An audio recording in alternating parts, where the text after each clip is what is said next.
Well, welcome back to my channel. My name is Kaylina and I'm the Hex Witch, and today we are going to be talking about Matthew McConaughey's The Art of Living tour that he did on Monday. So he did a live tour on Monday. Tons of people joined, like in the millions, and he invited some of his other inspirational friends, and they all talked about how to live your life and how to get the most out of it, and I found it really interesting. So we are gonna talk about that and kind of what I learned from that, as well as some of the highlights that I got out of it. But first, I want to show you this. So this is a design that I did. It is called the Third-Eyed Rabbit. Isn't it cute? So I got this through Printful, and I designed the art myself, and oh my gosh, I'm trying to work with this company a little bit because some exciting news that I've been kind of getting ready to work on is starting to maybe do some metaphysical fairs. There's one in particular in August that I would like to join up on in the Kansas City Overland Park area. If they reach back out to me, they haven't officially done that yet, but if they do and they're still taking vendors, I am going to do my first ever like pop-up shop there, and we'll be selling merch with my designs on it, as well as some of the other stuff I've been up to, including jewelry making, which you can see this necklace that I made. It's got a little pirate pendant on it with some beads. I've been working on that, as well as lots of other jewelry designs, and I've been making voodoo dolls, which are actually quite fun to make. So yeah, I'm really excited about that originally, and as well as that, I am starting to work on a business plan for a potential metaphysical shop. That is obviously going to probably be a couple years down the road, just getting everything together, and there's a lot of preparation. I was able to talk to 3 metaphysical shops in my own city, and they were so gracious to give me their time and to answer all the questions that I had about potentially running a business. And so yeah, it was really great to be able to talk to them, and I really appreciated their time and energy that they spent on that. So, but without further ado, we're going to get into our video today and talk about a little bit of McConaughey, okay? See you in a minute.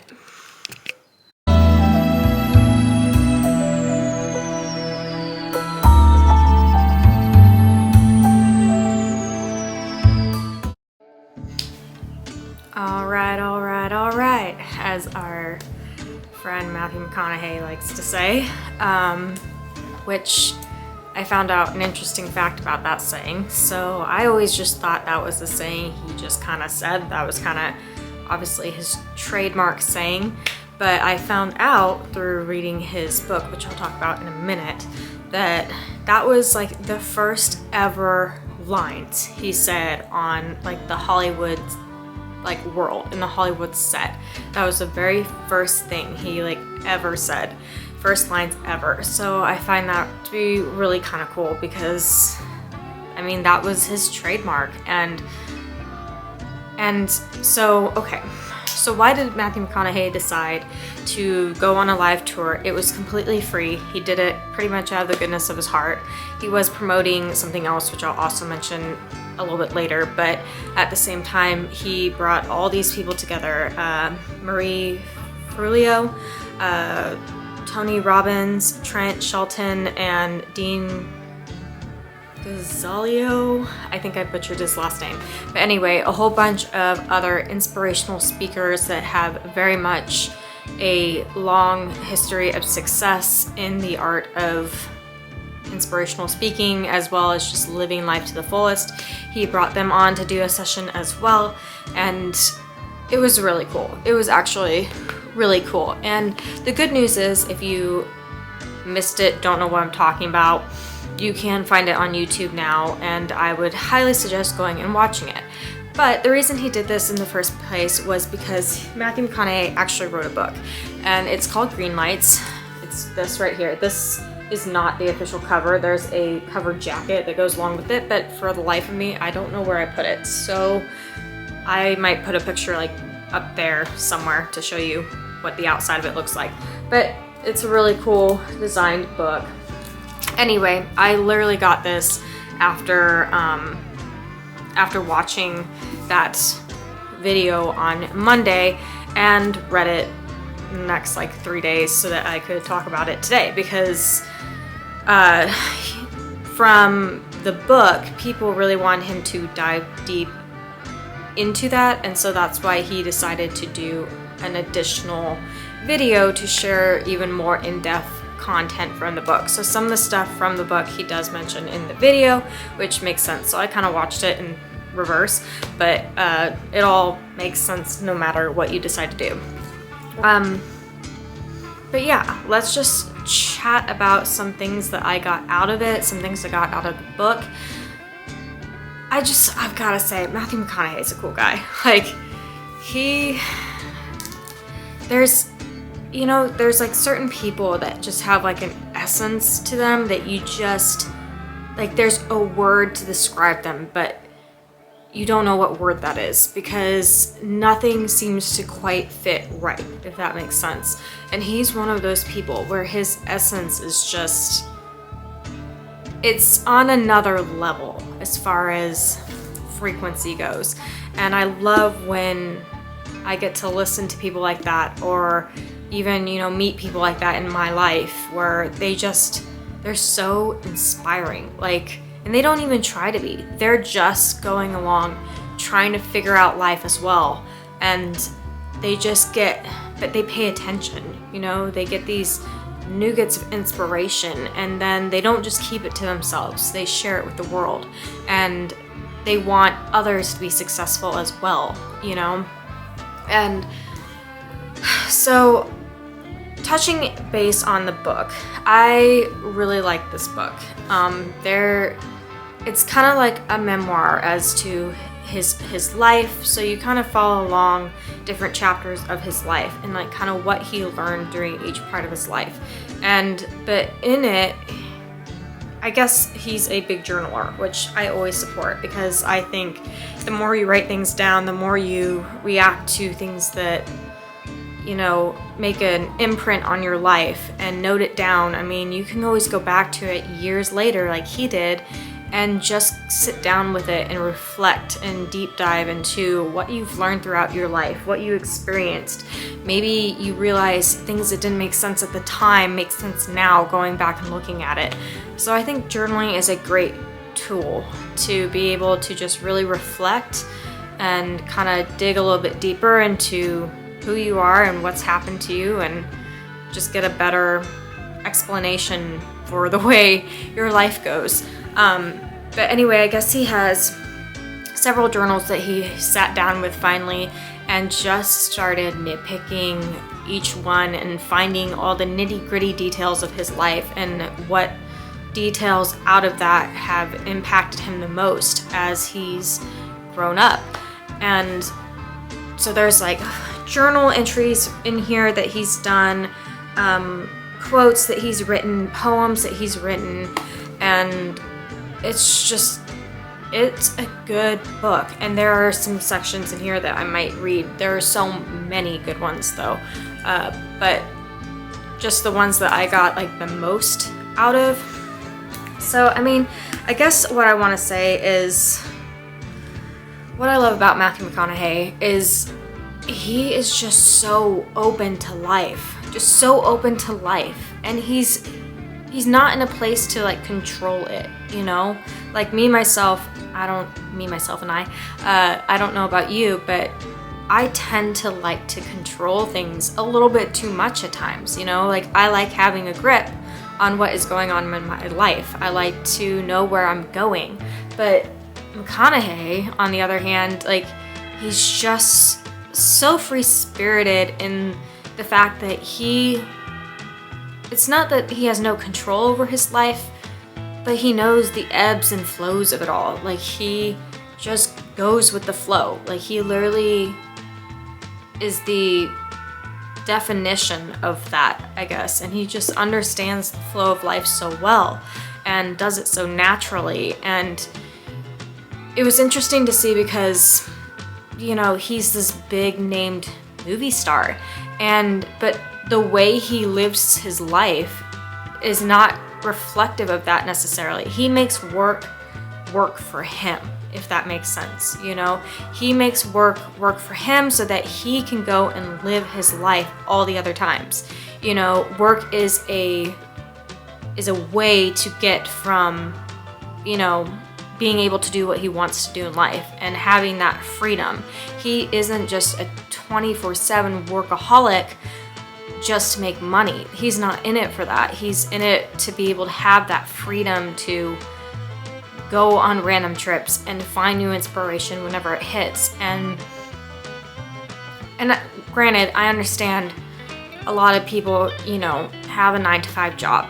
You know, they can't just drop everything and, you know, go explore life. Like, there is a checks and balances to it. But to see that this big name person who has had lots of success can still find a great balance between life and work is really inspiring, because I think in today's world we just get so caught up on what do we need to do next? How am I bringing in money?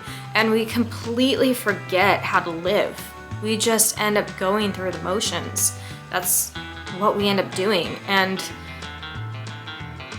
yeah, it's sad to realize that that's all some people do, you know? Like, they have more of those moments than aha moments or getting out and doing something moments where they get to actually feed their soul versus just getting through the next day. So I just thought it was really cool how open to life and experiences he was. You know, if something came along, he just went for it. He didn't hold back. He didn't say, oh, maybe 10 years from now I can do this. Maybe, you know, someday I can do this. At some point it might happen. He just went and did it. And that really did leave an inspiring mark for me, at least, because I know there are things that I want to accomplish in this lifetime. There are things that I desperately want and I feel I'm called to. And, you know, proper preparation is important. I don't think you should just fly off the handle willy-nilly without a plan necessarily, even though sometimes the most unexpected things end up being the best just because you went with the flow. You know, the universe takes you where you need to go, and it always has a funny way of sorting out to make sure that you're exactly where you're supposed to be at the right time. And I think that's something we all struggle with is, well, how do we know we're on the right track? You know, like, how do we know, and how do we let ourselves trust in a bigger picture when we ourselves love to control so much of the situation?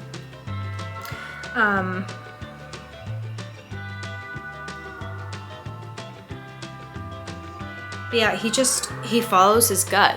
He just follows his gut and his intuition, and he's incredibly spiritual, which I think is amazing. He talks about God and church and, you know, being the best man he can be and how he can connect more to God. And you know what? The universe sends him messages because it knows that he's gonna listen. He's gonna follow through. And it was just really amazing to read about.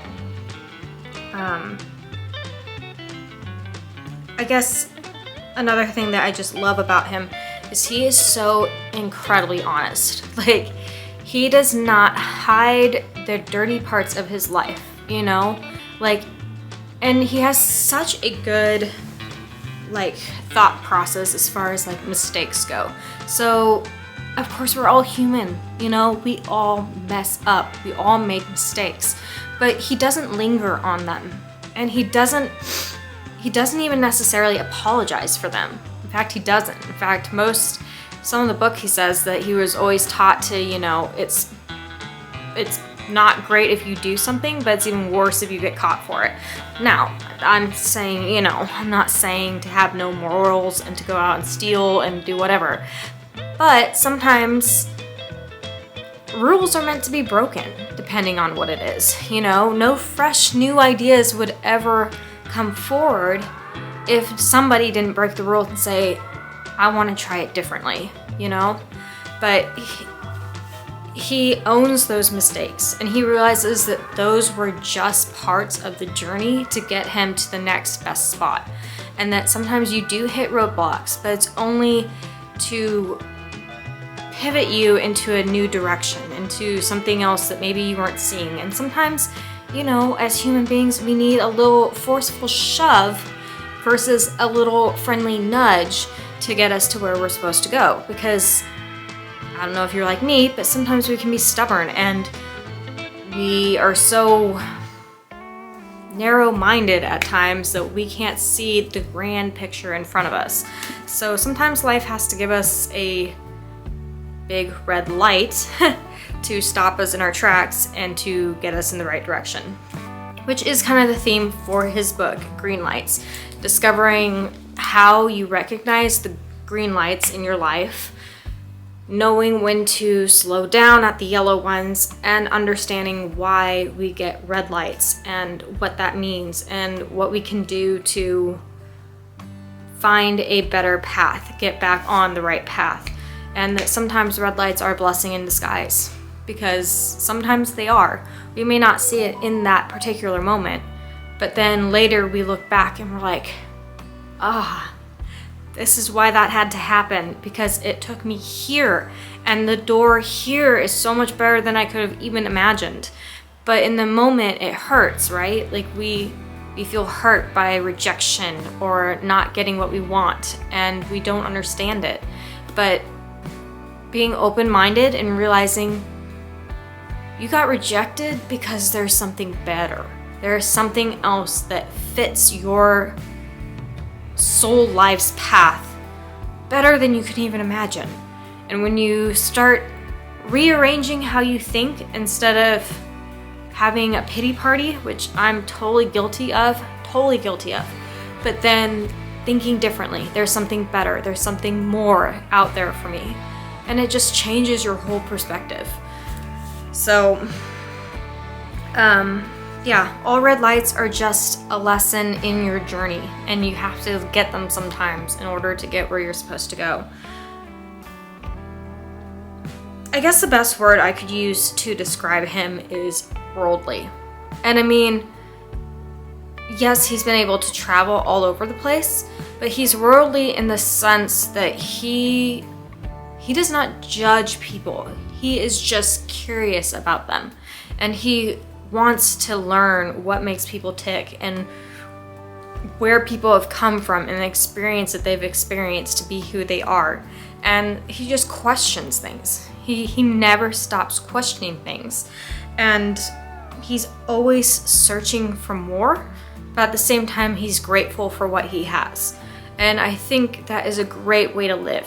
We don't know all the answers. We're not supposed to. That's part of the reason life is so fun, is to be able to dig in and explore different avenues and different cultures, different religions, different people.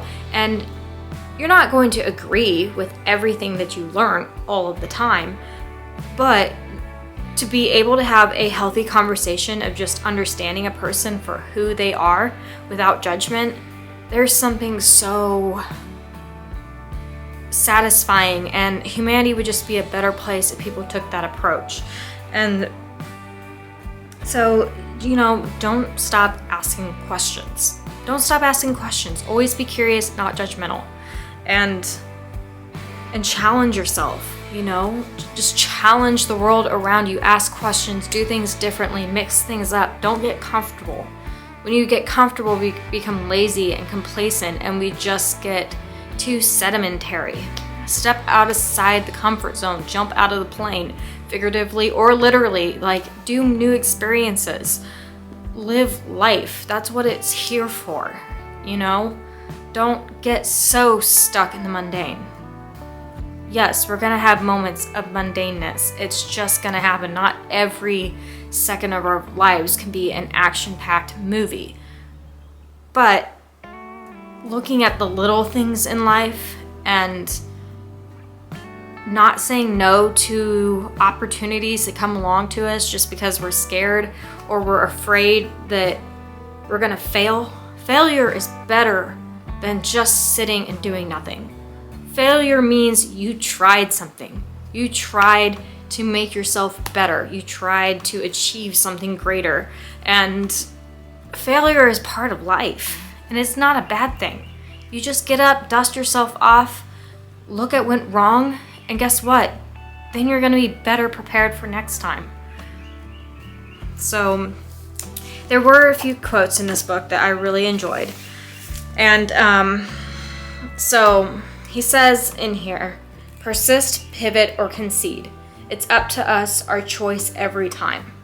So I know that's such a simple line, but it's so true. We do have those three options, you know. We either can continue pushing forward in an opportunity, or we can pivot it and change our minds. That's the great thing about humans. We can change our minds, or we can just give up and concede altogether.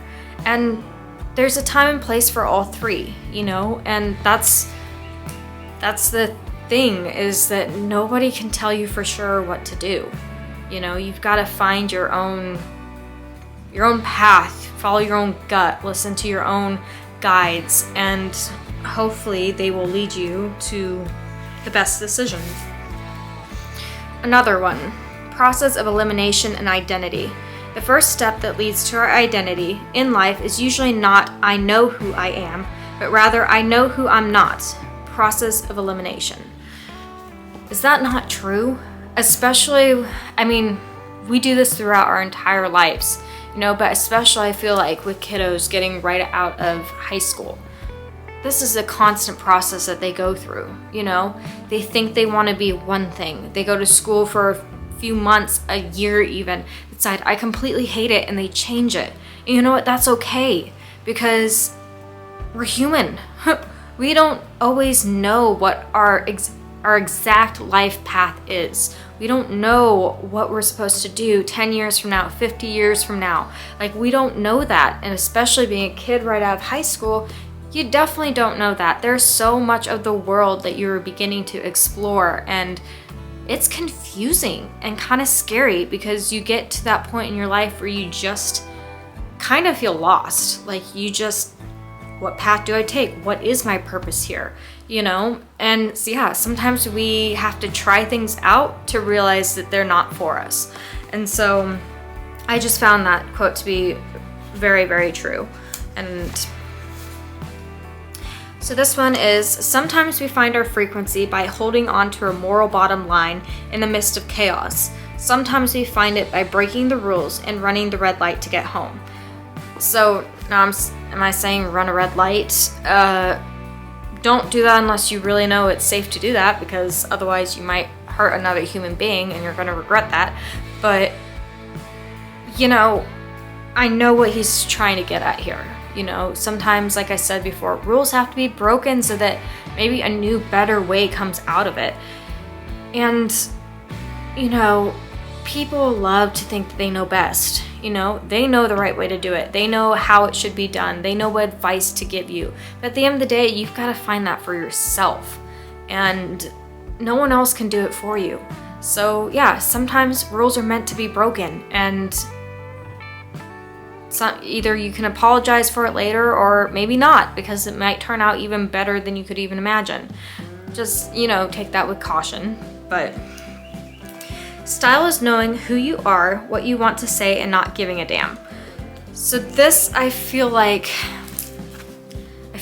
I'm becoming more this way, which has taken me a while to get to that point, because it's so easy to just want to be liked and to follow in with the rest of the crowd and to be popular and to, you know, have friends. But are you being true to yourself? Are you being true to yourself? And you know those people that just have that air about them.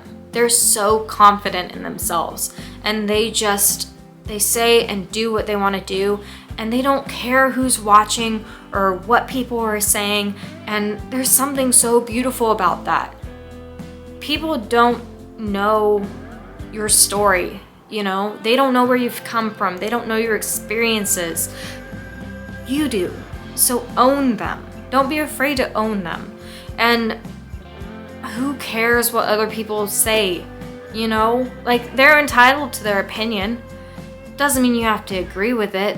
And it sure as heck doesn't mean you should let them get to you, you know? Because they don't know your worth. They don't get to determine that. They have their own life path that they should be focused on. So I just found that interesting. The next one I marked was, when we know what we want to do, knowing when to do it is the hard part. Get them early so you don't have to get them as often. I find that a great quote, because if I've learned anything from this video that I watched as well as reading the book, is that stop saying maybe later, you know? Maybe in 10 years, maybe later, maybe at some point in my life. Why aren't you doing it now? If you want something so badly and you feel drawn to it and called to it, why are you waiting? Like, take the opportunity and go. That's the only way you're going to ever improve your life, is by challenging change and allowing it to transform you into something new. And yeah, it's scary. It's scarier than hell. Changing. Change is not easy. It never is. You know, sometimes it can be the most exciting things, and other times it can paralyze you in your spot. It's two sides of one coin.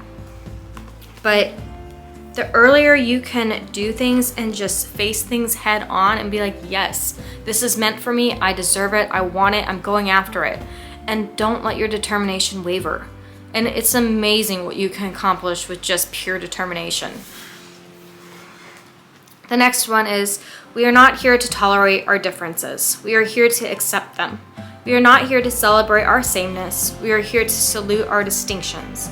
We are not born into equal circumstances or with equal abilities, but we should have equal opportunity.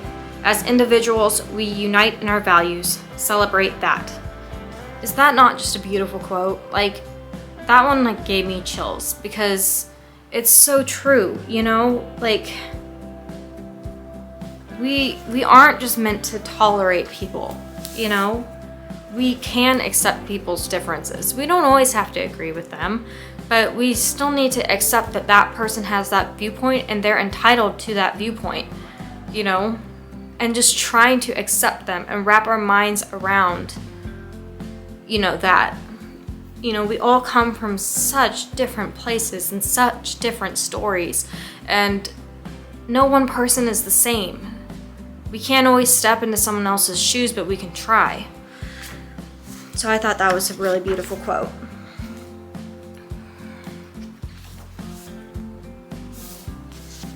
So this next one, if only, means you wanted something but did not get it. For some reason, either by your own incompetence or the world's intervention, it did not happen. Sometimes this is just the breaks and we need to bow out gracefully. But more often than we care to admit, we don't get what we want because we quit early or we didn't take the necessary risk to get it. The more boots we put in the backside of our if-onlys, the more we will get what we want. Don't walk the it's too late, it's too soon tightrope until you die. So, kind of what I've already been touching on, you know, we can always make excuses for why we're not chasing our dreams. We can always have the vision board, but just find reasons for why we can't turn it into reality. It's easy to do. We all get stuck in the mundane. We get stuck in the, I have to put, you know, I have family, I have food I need to put on the table, I have mouths to feed, you know, I've got bills to pay. These are all such easy things to fall into, and they're very valid and they're very true. I'm not saying that they're not.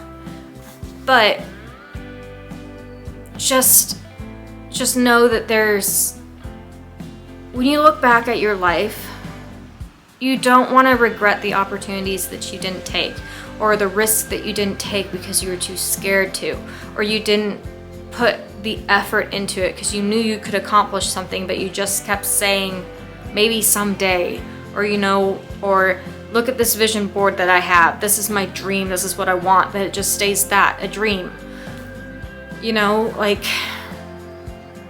And it's so hard because life gets in the way so often. We're meant to be here living life, but yet life gets in the way, if that makes sense.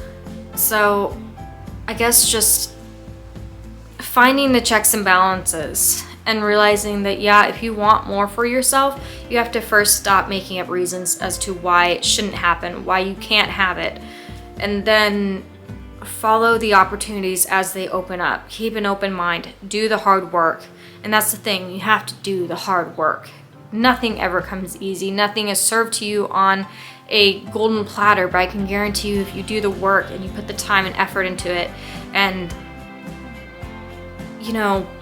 amazing things will come out of it because the universe knows you're ready to take on the world. And there's something so satisfying about that. So another thing that he mentions is walkabouts, which it sounds like he does these quite often. It's times where he just kind of gets away from everybody, the busyness of life, and he really goes internal and takes time to reflect on what he wants, where he's at, what he could be doing better, what he's doing good at, and he just reflects. And I think everybody needs to do that because our brains, if you think about the amount of stimuli our brains get in a day, a week, month, years, when it's just constantly going, and it doesn't stop to sit and reflect and think, you're overwhelming yourself. You're beating a dead horse. There's only so much cup you can fill all of the time before you're overflowing and overwhelmed and you have a breakdown. So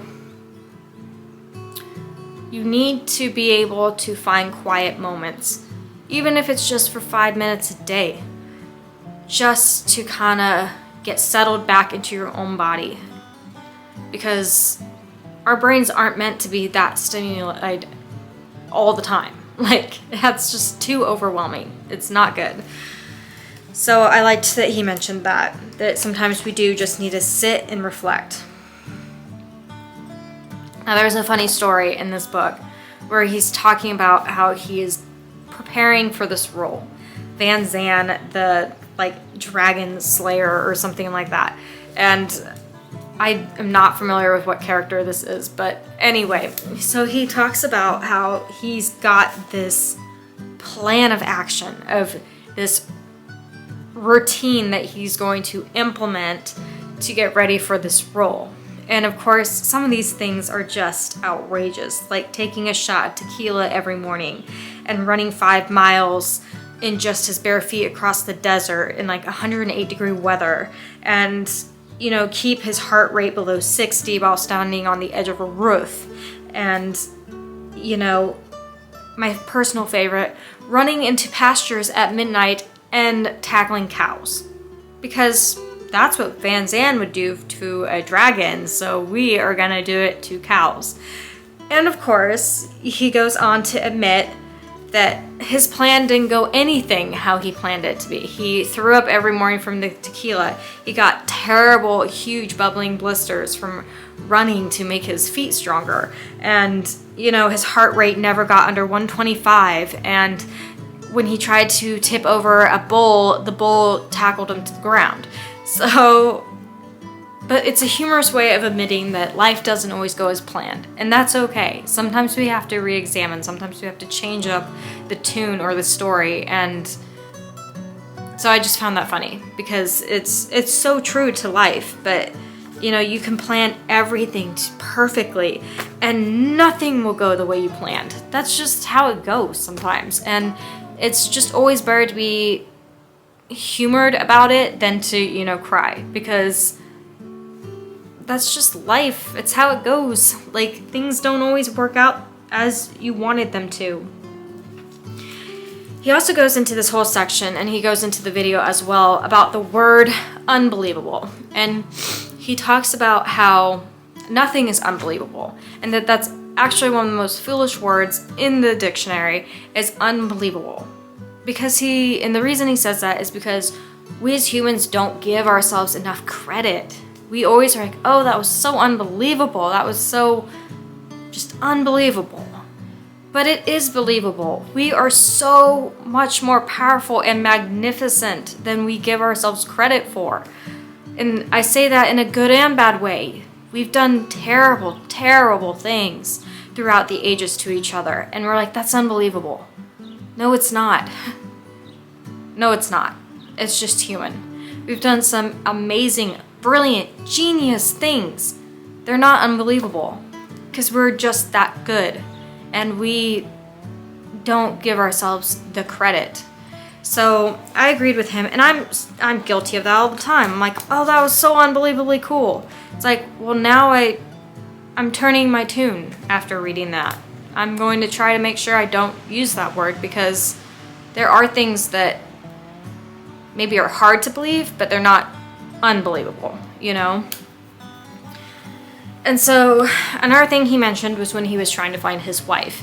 And I did really like the perspective that he took on relationships, because if you're married or if you have a partner, longtime partner, just getting into a relationship, whatever, he talks about how when you try the least hard to find somebody, that's when you find them. And I could not agree more. Like, I met my husband when I was completely turned off by finding anybody. Like, I was bitter. I was not in the headspace to meet somebody. And then he comes along, and I ignore all the flags that he's showing that he actually even has an interest.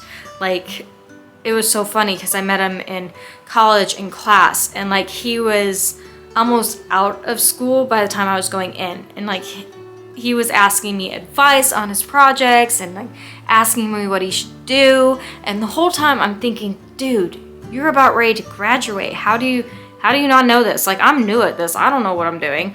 But despite that, you know, I tried to give my best advice, only to find out later that he just wanted an excuse to talk. Like, I was so oblivious to all of it, and I'm pretty sure I just had a big fuck you on my forehead, because for a while there I was pretty bitter in love and relationships, and I just, you know, like, I had been hurt, like everybody has, you know, and I allowed it to close myself off. But then here comes this guy who takes his time and is patient with me and allows me to open up at my own time and doesn't rush things and doesn't expect things out of me right off the bat. And next thing we know, we're talking on the border for 4 hours straight until close.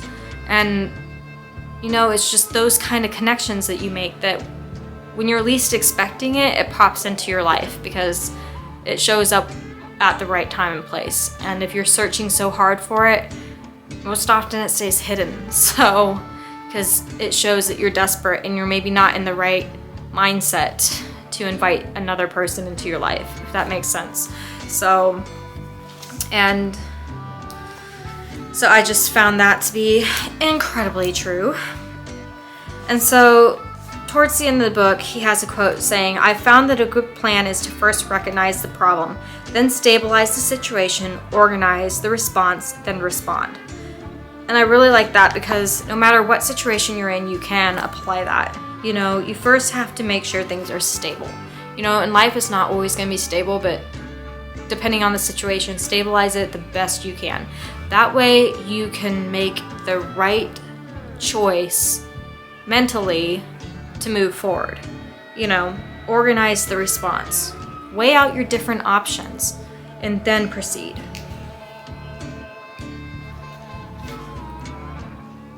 So the last thing that he mentioned, which I'm not going to read the full passage, but he talks about marriage and relationships. And I love how he talked about what a lot of people know as the honeymoon stage. And then he talks about real life after that, when the credits start rolling. as in after the honeymoon, a couple years after marriage, depending on how long the honeymoon phase lasts. Life kicks in and it's dirty and messy and you fight and you don't agree with each other all the time and you annoy each other, but at the same time you love each other and you realize it's still worth putting in the effort. It's still worth showing up every day for that other person, because at the end of the day, no matter what's going on, you still love them deeply and you want them to succeed and you want your relationship to succeed. And the honeymoon phase is bullshit. Like, it's bullshit. Like, there's no way you can live up to that expectation, and your relationship is going to change throughout the years. It's just gonna happen. You add kids into the mix, you add financial issues into the mix, you just add families to the mix, and all of a sudden it's this complicated process that is so worth living but can be so frustrating at times, but you don't give up. I mean, in certain circumstances, if there's abuse in the picture, if there's, just a very toxic relationship, yes, it's probably best for you to end. But if there are things that you can work through, it's worth working through, And sometimes, you have to look inside yourself and become a better version of you to bring out the better version of your partner, Like, we can't ignore the mirror, We have to be honest with ourselves. And yes, sometimes it's hard to be. We don't like picking out our flaws, and that's another thing he mentions, is not focusing so heavily on our weaknesses. Find the things you're good at, focus on those. That's what's gonna make you achieve greatness. Yes, everyone's got weaknesses. That's okay. We're not all gonna be perfect. We're not all gonna be good at everything that we try. But let the weaknesses go. Don't hold on to them, because that's what's gonna hold you down in life. But anyway, I just found that to be very helpful, because more like just helpful to always have that reminder, The honeymoon phase, it's a honeymoon phase for a reason. It's just a phase. The rest of life is gonna be what you've got to tackle, and there's gonna be beautiful moments and horrible moments, and that's what makes you grow so strong as a partnership, is that you learn to figure out how to maneuver through all of them. So the last little section I want to read was just some of the notes that I took from the video itself. And he had, like I said, tons of people that came on to talk as well, and I got a lot out of that. So do go on, watch that, The Art of Living by Matthew McConaughey. And I tell you, you'll feel just so much more inspired afterward, and just you'll want to get up and you'll want to tackle the world, and you'll make decisions that are best for you. And it was lovely. It was really lovely and inspiring, and I'm really glad I got the book and read it all the way through in 3 days. So yeah. So anyway, these are just some last minute notes as to what it was about. So I wrote, change is the most exciting thing, but can also paralyze us. Change has to happen in order to move forward. You don't have to change everything all at once. Little progress each day. Have courage. Have confidence. You truly have to believe in yourself. We prevent ourselves from being successful. What if your creator at the end of your life showed you what your life could have been like if you'd just been courageous? And so Dean, I believe it was Dean, who made that comment. And that comment stuck with me, because I do kind of believe that we get a quick little view of our entire life right at the end. And do you want to look back and be disappointed on all the opportunities that you missed out on just because you stayed complacent? That stuck to me. That was powerful. You don't want to just look at life and be like, this is the person I could have been. This is the person, if I had just taken a little bit more risk, if I had just done a little bit more work, this is what I could have been. This is my full potential, and I missed it. You know, we don't know how many lives we get. You know, I like to think that we get several, because I don't think you can accomplish everything in one lifetime. I just think that's impossible. We're always learning, we're always evolving. But don't you want to look at each end of lifetime and be like, I did the most I could do. I learned the most I could learn. I became the person that I was meant to be, and I fulfilled this lifetime with success. I loved people hard and deep.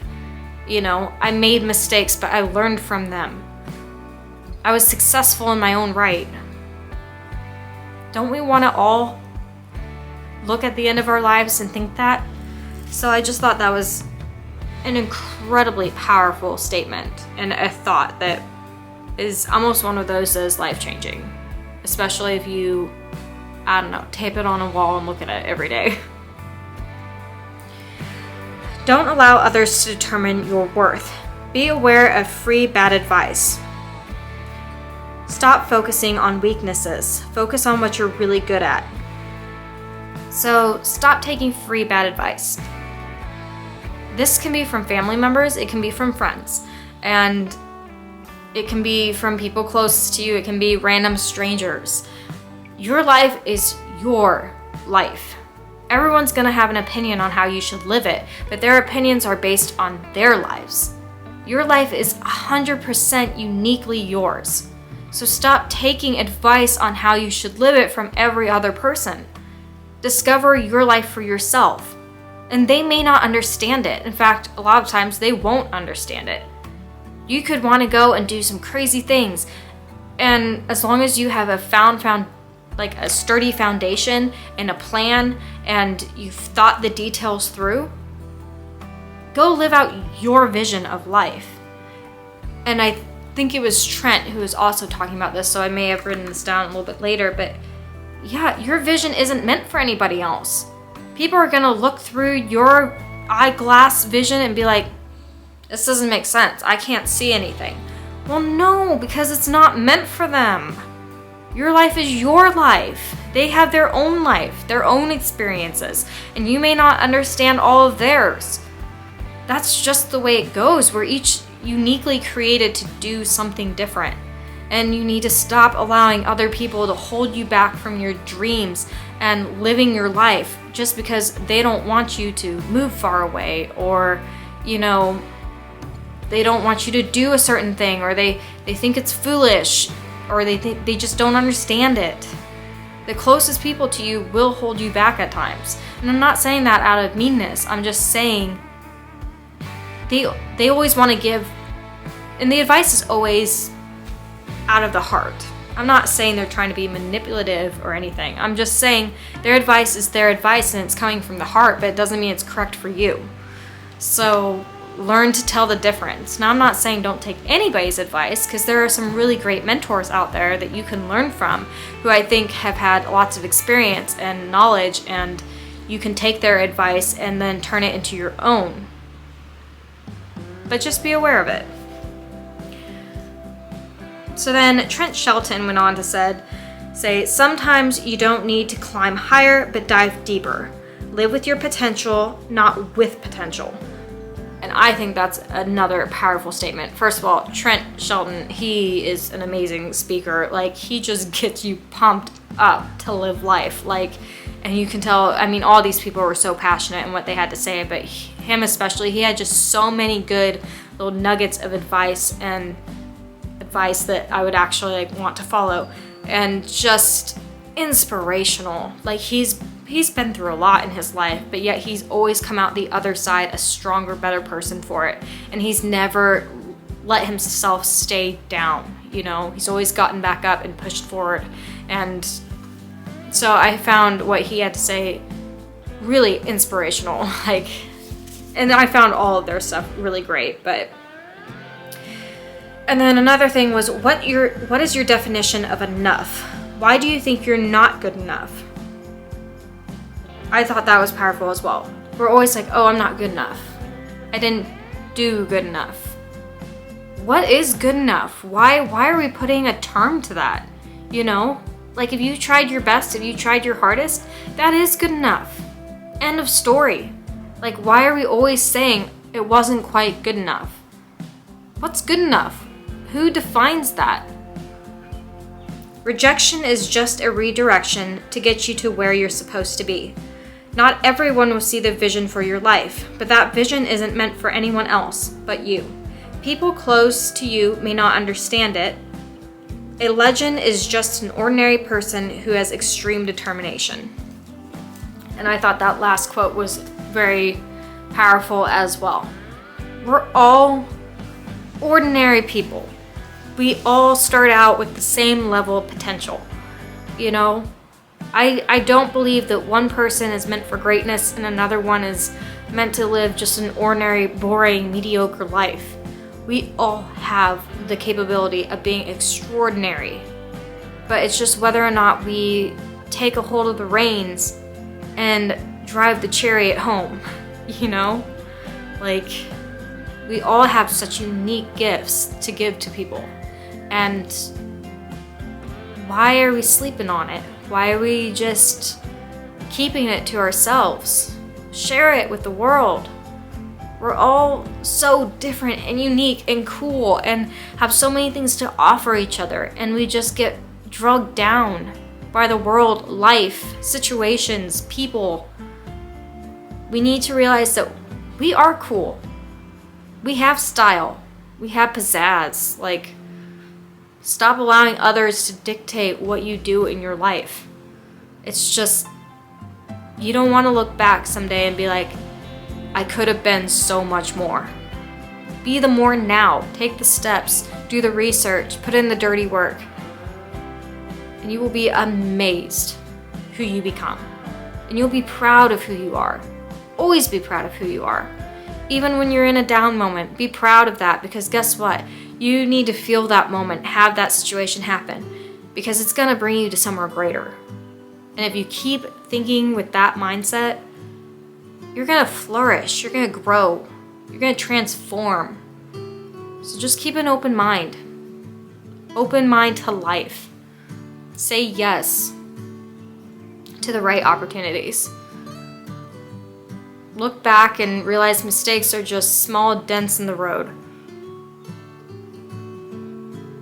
Life is worth living. It's worth the challenges because it brings you so much joy at the end of the day.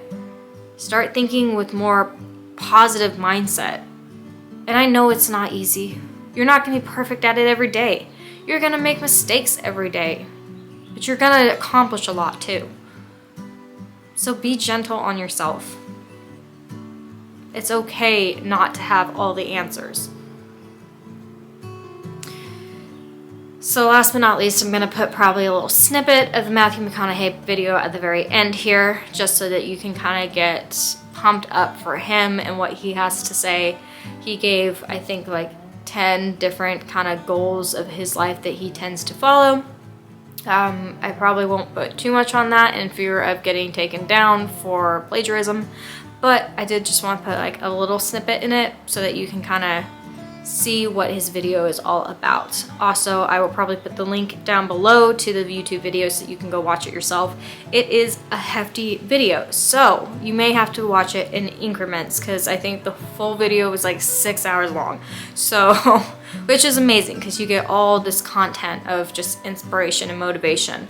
But yeah, so that is all I have for you today. I hope you enjoyed this video. I hope it got you pumped up. I hope it made you see a new perspective and see the world in a little bit more positive light. And if you like my channel, please subscribe. Please give it a big old like. Comment down below if you've seen the video or if you plan on watching it. What positive things are going on in your life. I would love to know. And as always, stay happy, stay healthy, my friends. And I will see you next time for another video. Bye. And that's why right now is the time to adapt, to evolve, to take inventory. That's why right now is the time to renegotiate. who we are, how we treat each other. That's why right now is the time to re-engineer how we can get to where we want and need to go. That's why right now is the time to restore what's worth keeping from our past and what's worth taking into our future. It is time to not just find solid ground. It's time to admit that the solid ground that we seek is also higher ground.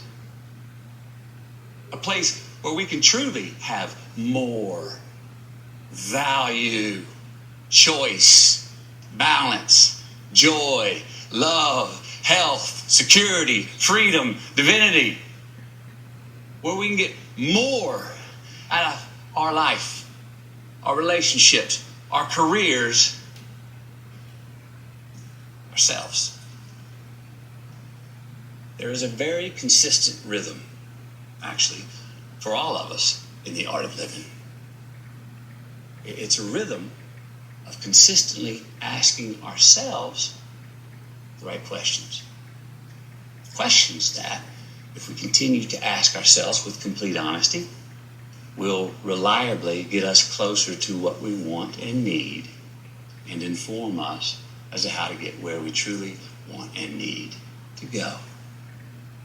Questions that will allow us to adapt, evolve, and chart a course on life's highway that does lead us to the ultimate destination.